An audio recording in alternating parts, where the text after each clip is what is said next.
sa ating mga kabataan ay gamitin ninyo lahat itong mga dala namin at lahat ng tulong na binibigay natin sa ating mga presidential scholars.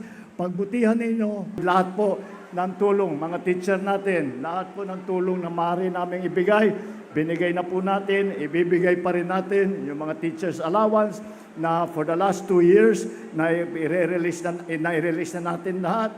At yun din, yung na kumuha pa tayo, dinagdagan natin ang teacher natin.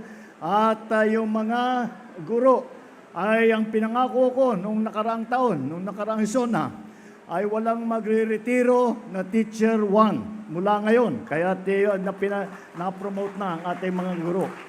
Ginawa po natin dito ay nagtulungan ang national government at saka ang local government. At maraming magagawa ang local government at national government kapag nagsasama, magandang coordination ng national government at saka local government.